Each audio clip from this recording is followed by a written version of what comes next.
desde hace algún tiempo en Perú venimos descubriendo el chocolate.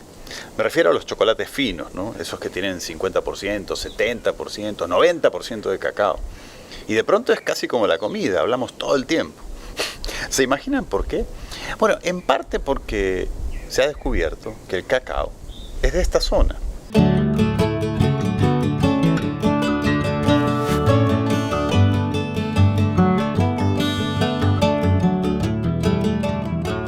O sea, el cacao tiene su origen en la cuenca amazónica, ¿no? Entonces no podemos decir que es peruano, también es colombiano, también es brasilero. O sea, el cacao como especie es amazónico, ¿no? ¿Pero cómo? ¿No es que era peruano? Momentito. Primero, tienen que entender que hay dos tipos de cacao. El cacao corriente y el cacao fino de aroma. El cacao corriente es el que se vende en mayor cantidad en el mundo. El 70% de la producción la tiene África. Viene a ser un commodity. Lo que buscan es un producto estandarizado que tenga un sabor a chocolate intenso y que no tenga notas desagradables. En cambio, el cacao fino, además de la nota chocolate, va a tener notas afrutadas, notas herbales, puede saber a miel, puede tener notas a nueces. Entonces ahí tienes una diferenciación bastante importante. Y también vas a tener un producto mucho más valorado y por el que el mercado va a pagar más. Pero la diferencia que hago es, o la hipótesis que tenemos es que el cacao fino de aroma podría tener su origen en el sur de Perú. ¿Y en qué se basa esta hipótesis? En algo que para los científicos es un hecho comprobado, que cuando una especie presenta abundante diversidad en una zona relativamente pequeña, ahí está el origen genético de la especie. No, ese hecho que hay tanta diversidad en el sur de Perú que no se encuentra en otra parte, nos llevó a la hipótesis que eso podría representar el origen genético y que poblaciones precolombinas han llevado ese cacao hacia el norte a través de los ríos que todos van hacia el norte. Y aquí se pone interesante porque los nativos del Cusco consumían la pulpa, que en el cacao fino es dulce y muy rica, y botaban las pepas. Y a medida que fueron emigrando hacia el norte, iban llevando esta fruta que les gustaba tanto. Y aparentemente la que más le gustaba de todas era una variedad de pepa blanca, que hoy se encuentra muy poco en Cusco, pero que dio origen al famoso cacao blanco de Piura. Entonces lo que pensamos es que llegó al norte, zona entre norte Perú, sur Ecuador, y ahí ha habido una cultura que en este momento hay trabajo arqueológico liderado por Quirino. Se refiere a Quirino Olivera, arqueólogo peruano que ha desenterrado en la zona de Jaén vasijas ceremoniales con restos de cacao con más de 5.000 años de antigüedad. Y donde se ha encontrado el uso más antiguo del cacao, ¿no? Hace 5.000 años atrás. Pero aparentemente aquí recién se empieza a usar el grano, a tostarlo, a molerlo y a producir en base a una bebida chocolatada que obviamente era muy rica. Puede haber existido una conexión probablemente marítima entre las culturas del norte de Perú, los moches y las culturas de Centroamérica. Pero regresemos al Perú. Se podrán imaginar que toda esta diversidad, estos miles de años de evolución, nos han dejado un verdadero tesoro, ¿no? Solo el 10% de todo el cacao que se produce en el mundo es fino de aroma. Eso es difícil de encontrar en cualquier cacao. Solo en algunos tipos lo tiene.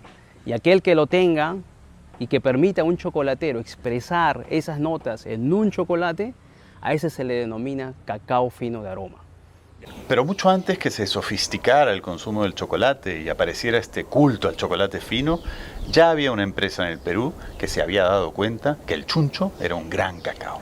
Y lo viene usando desde que se fundó, hace casi 110 años. Es la Ibérica, que desde el día 1 buscó por todo el Perú. Encontraron el chuncho en Cusco y se quedaron con él para siempre. Señor Vigarraza, vino acá, nos conocimos y le hice una primera venta de 200 quintales, unas 10 toneladas. Ahora estamos enviando 14 carros, más de 400 toneladas de cacao, como lo ve, a la Ibérica. Mucho mejor que exportación.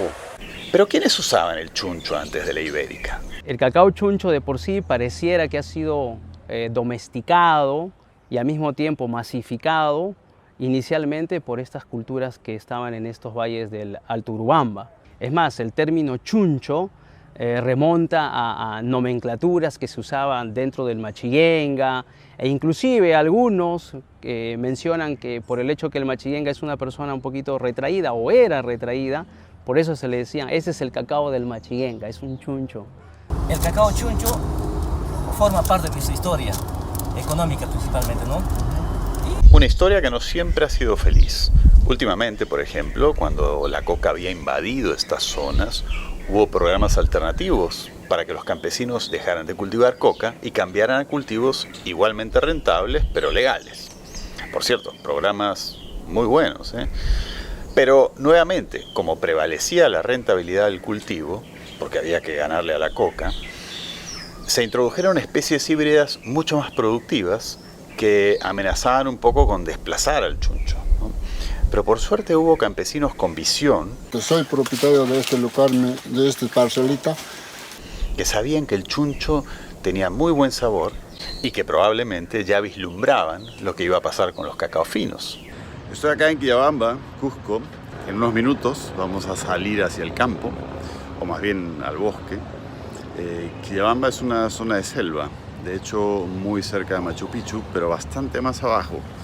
Debemos estar a unos 1000 metros de altitud y es un lugar ideal para el chuncho. Pero cuando uno entra al bosque y participa de la cosecha del cacao, de pronto lo entiende todo. Y me refiero a la complejidad del tema. Una parcela de cacao es un lugar donde conviven decenas de variedades. Y así, en un área pequeña de cultivo de cacao chuncho, uno encuentra diversidad. Diversidad de formas, diversidad de colores, diversidad de tamaños, y que indudablemente eso se traduce en diversidad de sabores. Solo la necesidad de entender esta diversidad y saber aprovecharla ya implica un conocimiento. Y hay un grupo grande de agricultores de la convención que entendió que aprendiendo más sobre el negocio del cacao, del chocolate, sobre cómo mejorar los rendimientos, cómo obtener un mejor grano con mejor sabor, podían mejorar mucho sus ingresos. Han pasado pues, de una economía de precio de bolsa, porque aquí los rescatistas o los acopiadores de cacao se basan al precio de bolsa para comprar un quintal, un kilo de cacao. Nosotros como Ibérica hemos visto que hay un valor en el grano de cacao chuncho, por tanto las expectativas que ofrecemos es el doble, en muchos casos hasta el triple, ¿no? No es fácil, o sea, es una tarea que el agricultor tiene que cumplir, tiene que comprometerse con la calidad. Mejoran la calidad, reciben mayor precio. Y más allá de manejar mejor el cacao en campo, que lo hacen y están aprendiendo a hacerlo, también están aprendiendo a hacer la magia de la post cosecha. Si uno probara un grano no fermentado y ese mismo grano fermentado, es como comer una limonada solo con limón y una limonada con un toque de azúcar y hielo. O sea, hay algo mágico cuando tú incrementas ese perfil de sabor. Todo el proceso que va desde el cacao en baba al grano seco es complejo. Implica primero fermentar el cacao en cajones de madera, observando temperatura, olor, color del grano, mientras se va volteando y cambiando de cajones para obtener el mejor sabor. Luego viene el secado, que se hace al sol. En el sistema diseñado por la Ibérica se utilizan cajones movibles para darle la cantidad necesaria de sol independientemente de lo que dure el día. Imagínense que en cada paso hay parámetros y tiempos que están siendo definidos como ideales para cada variedad.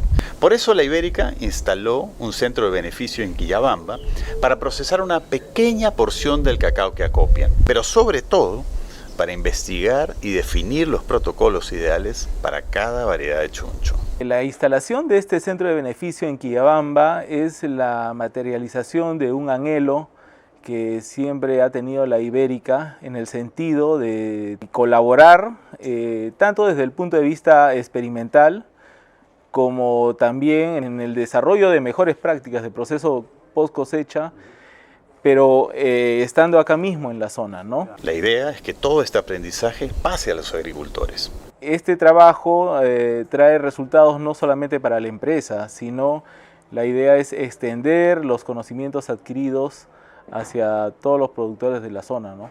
Me parece increíble cómo la Ibérica encontró lo que se llama un océano azul, fabricando y vendiendo en forma bastante masiva un chocolate de muy buena calidad, basados en un excelente ingrediente y en procesos de producción, por supuesto, impecables.